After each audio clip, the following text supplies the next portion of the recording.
Buenas tardes, magistrado. Mi nombre es Gregorio Adames, como todos me conocen. Trabajaba en la empresa YC por más alrededor de 8 años.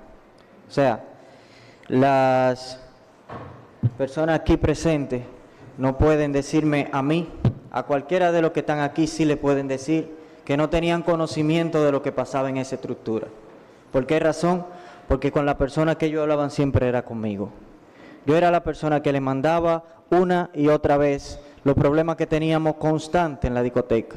Incluso desde cuando yo entré. Desde cuando yo entré, se le mandaban al señor Antonio Espaillat y a la señora Maribel las informaciones de las constantes filtraciones dentro del establecimiento, que se fueron agravando una y otra vez. Allá en ese establecimiento no se hacía nada sin la autorización del señor Antonio Espaillat, que muchas veces ni siquiera la señora Maribel podía autorizar nada, pero todo pasaba por filtración de él. Todo se pagaba con la tarjeta de la compañía de él. Él autorizaba hasta una aguja que se podía mover en ese lugar. ¿Qué pasa? Cuando yo entré habían filtraciones pocas, pero se fueron agravando y se le fueron informando, pero nunca se tomaron la medida correcta. Me voy a dirigir al tiempo del incendio. Cuando hubo el incendio en la discoteca, que fue la parte de la planta que se afectó. Yo recuerdo que ese día llegaron unos técnicos que eran los que estaban tratando de arreglar el problema que había, porque él quería que se abriera principalmente en esa semana. Y los mismos técnicos le decían que no se podía tener el establecimiento adecuado para comenzar a laborar. Y él decía que no, que esa semana se abría porque se abría. Esas eran sus palabras. Es tanto así que se cambiaron los cables, que se quemaron y se pusieron cable provisional para poder trabajar en esa semana. Se rentó una planta que se puso fuera en la calle porque él quería abrir. Y los técnicos le decían que no se podía, pero él siempre tuvo su don de autoridad. Y lamentablemente llegamos a este caso.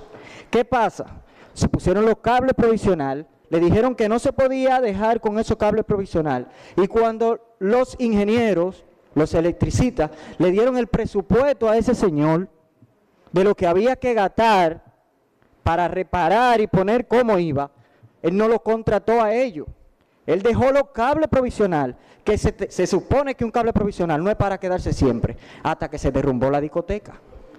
Desde 2023 habían cables provisional en la discoteca, que fue con que se conectó la luz dentro. ¿Qué pasa? Desde meses, antes del colapso de la discoteca, muchos meses antes, se le venían informando al señor Antonio Espaillat los problemas tan graves de los pedazos y los plafones que estaban cayendo constantemente en la discoteca, que no era una sola vez, era siempre.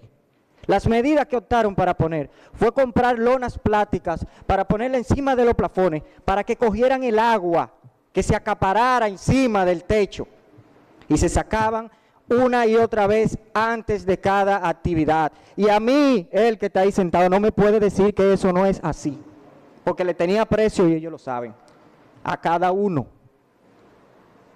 Pero no es la forma, porque la gente que están aquí y el pueblo dominicano muchas veces no está indignado por lo que sucedió, sino por su actitud, que se han querido presentarle al pueblo dominicano, que ellos no tenían conocimiento de lo que ahí pasó. Sí tenía conocimiento porque yo le mandaba fotos, yo le mandaba videos de todos los problemas que habían ahí. Eso no debió pasar, ahí no debió morir una sola persona.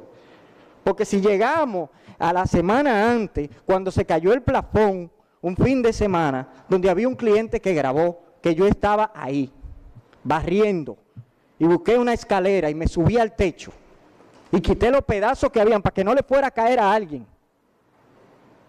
Y le mandamos los videos, le mandamos la foto, le mandamos una y otra vez los problemas de la discoteca, del YC. Pero usted sabe por qué no se resolvieron, porque él no encontró a alguien que se lo hiciera por intercambio, porque no le gustaba pagar. Le gustaba resolver por intercambio. Entonces, que no le digan al pueblo y no le den al pueblo más dolor de lo que está pasando. Ese día, en la mañana, se le volvía a informar que el plafón no se había cambiado de la piedra que le estaban cayendo. Pero ¿qué pasa? Muchas veces cuando yo le reclamaba a él, él lo que me decía a mí que yo no tenía discoteca. Una vez estaba él sentado con un teléfono hablando y casi le cae un pedazo a él mismo encima cuando se movió. Ellos tenían conocimiento constante. Esto no es por hacerle daño a nadie, ni porque uno tenga algo en contra de él, porque no es así. Esto es por la verdad, porque hay gente dolida, porque murieron 230 y pico de personas ahí, que pudo ser cualquiera. Ese día, a las 2 de la tarde, otra vez vuelvo y le escribo al señor Antonio y le digo que los problemas que habían en el techo constante no eran solamente que los plafones se caían por humedad. ¿Por qué razón? Porque constantemente se veían los plafones en el suelo que eran derribados por pedazos de concreto. Eran concretos que le caían y los rompían hacia abajo. Entonces, no era pensar que se iba a caer. No era pensar que se iba a caer. Era pensar que por lo menos una persona podía ser afectada hasta de muerte. Solamente la persona que él tenía de mantenimiento, que trabajó ese día, le dijo la información a él, porque salió en el expediente, donde él le dice, se cambiaron los plafones nuevos, se pusieron, pero Gregory sigue insistiendo que están cayendo pedazos del techo. Si la persona que está ahí de mantenimiento te está diciendo que yo, que soy la persona que siempre ha luchado porque lo tuyo siga ahí adentro, te está diciendo que yo sigo insistiendo que están cayendo pedazos del techo, ¿por qué no hacen lo que yo te dije? Quita los plafones que tú vas a ver si hay un problema en el techo. Es como cuando te caen a golpe y tú tienes unos moretones, si te quita la camisa tú lo ves. Porque yo no quería que eso pasara, porque a mí me duele. Porque duele lo que pasó ahí, porque lo que yo escuché y lo que yo vi ahí dentro no lo vio nadie. Personas llamándote de abajo de los escombros, voceando tu nombre y tú de arriba quitando pedazos para querer ayudarlos sin poder. Esto no se trata de querer tomar justicia en contra de ellos. No, hay un pueblo dolido. Que se olviden de que esto es por envidia, que aquí nadie le tiene envidia, que si ellos estuvieran sentados del otro lado también dijeran lo mismo. Ese día simplemente él le dijo, bien, cuando pasa el incidente con el cliente a las 11 y pico de la noche, yo soy quien va donde ese cliente y me pongo a su disposición de llevarlo al hospital. La señora Maribel ni siquiera fue donde él, ni siquiera a verlo.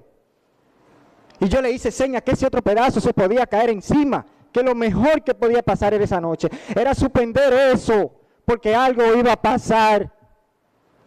Y la respuesta fue que no se podía porque esa fecha era buena. Y yo le dije a esa señora que está ahí, que ya lo sabe, que fue como mi madre en ese tiempo, esa que está ahí. Y por eso cada día yo lloro, porque me duele cada vez que me acuerdo de todo el que murió ahí.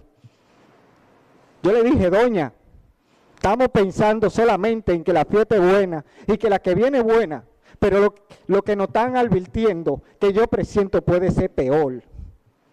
Ella simplemente me dijo que no se podía. Ahí no hubo ninguna explosión. Ahí lo que sonó fue el estruendo de un techo completo que se derribó, Señor. ¿Entiendes? Aquí hay un pueblo dolido. Si me hacen caso, si hacen caso a las advertencias que venían pasando una y otra vez, porque no fue la primera vez. Ese techo no se cayó sin avisar. Simplemente Manuel le dijo que iban a ir la gente de cielo acústico para sequear el techo, como por capricho mío, para convencer a Gregory. No era capricho, los pedazos se veían en el suelo, el agua constante, los plafones. Entonces yo lo que quiero que sepan, señor juez, que yo lo único que pido, lo único que yo pido, es que se haga justicia verdadera, lo que realmente merece. Porque esto nunca va a ser por venganza, sino porque todo el mundo está sufriendo. Porque yo perdí 7 compañeros ahí, que ellos ni siquiera lo mientan. Eso es cuanto. Bien, gracias. Los demás pasen por aquí.